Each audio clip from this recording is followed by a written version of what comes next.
टपिकआ इम्पर्टेन्ट थारदै नोंथांमोन नायबानो जाबाय। तारमाने कर्नाटकनि सीएम बिथां माने उमेश काटी बिथाङा बुंनाय बायदिब्ला माने फैगौ 2024 नि उनावहाय माने गासै भारताव 50 स्टेट 50टा रायजो जानो थांगासिनो दं आरोना। माखासे स्टेटफोरखौ बोखावनानै माने गासै 50टासो रायजो खालामनो थांगासिनो दं आरोना। दा बेवहाय जोंनि बड'लेण्डआ मा जागोन, बड'लेण्ड डिमान्डआ मा जागोन, बर'फोराबोदि गोबाव समनिफ्रायनो माने बड'लेण्ड नांगौ बा आलादा रायजो नांगौ होननानै डिमान्ड खालामबोबाय दं। दा बियो मा जागोन बिदिब्ला जोंनि बड'लेण्डआ? एकर्डआथ' नै दाख्लैबावैसो जादों आरो ओरैजायथ' दंबावो माने बाउन्डारि एक्सटेनसननि खोथा बुंदों, माने सिमाया बारायगोननो आरोना। बेबायदि माने प्रमद बर' बिथाङा माने फैनानै एकर्ड खालामखांनायनि उनाव 2021आवहाय माने नैबे जोंनि सनितपुर बिसनाथआव फैनानै सिमाया बारायथारगोन, नोंथांमोना बिजेपिनि एमएलएनो भट होदो होननानै बिथाङा बुंफैदोंमोन आरोना। आरो लोगोसे बिथाङा बुंदोंमोन माने मा इलेक्सन जोबखांनायनि उनावनो माने बिथाङा बे जायगायाव फैफिनगोन होनना बुंदोंमोन आरो। नाथाय खिफुदा दिनैसिमबो माने गैया। जों सानदोंमोन आरोना माने फैयोब्लाथ' मोजांनि बाथ्रा, बे जोंनि थाखाय जोबोद खुसिनि बाथ्रा। माने गोबां प्रब्लेम बा माखासे इसुफोरखौ लानानै जों बिथांजों फेस टु फेस सावरायनो मोनगोन होननानै जों माने बिराद खुसि जादोंमोन आरो। नाथाय मा खालामनो, पलिटिक्सनि खोथा।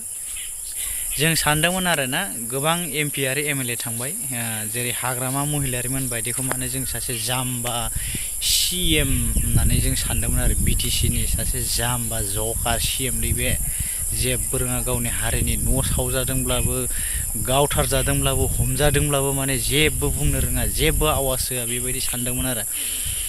दा बिथां प्रमद बर'आ माने बिटिआरनि सीएम जानाय लोगो लोगो जों माने बयबो बिराद खुसि, बिराद रंजानाय मोन्दोंमोन आरो ओरैबायदि प्राउड फिल खालामदोंमोन। नाथाय बिग जिर' होननांगोन आरो जोङो माने बेखौ। बे हाग्रामा महिलारिजों सेम नङाब्लालाय माथो, मानोथो बिथां बायदि थासान्दियाव मानो फेक इनकाउन्टार जाखो, मानो बिथां थासान्दियाव गुवाहाटियाव खननै माने इभेकसन जाखो।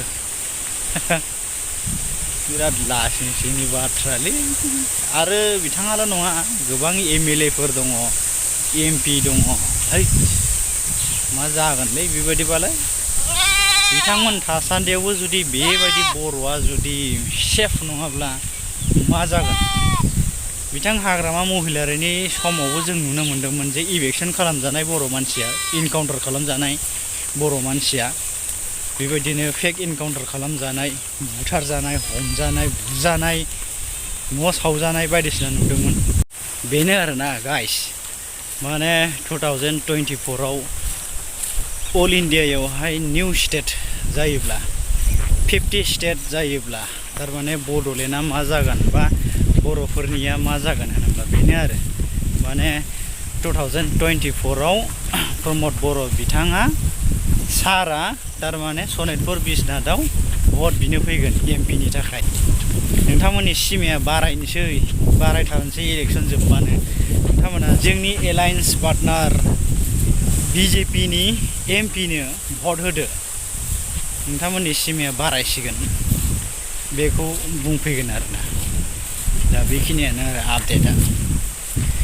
हाग्रामायाबो फैनानै बिदिनो बुंफैदोंमोन आरो माने नोंथांमोननि हा हुनि जेंनाखौ कंग्रेस सरकारासो माने सुस्रांनानै होगोन, कंग्रेसनो भट होदो। आरो बिजेपिजों लोगो जालायबाय, बिजेपिनो भट हो। 2024आव मा जागोन बेनो, एमपिनि थाखाय जों भट होनांगोन।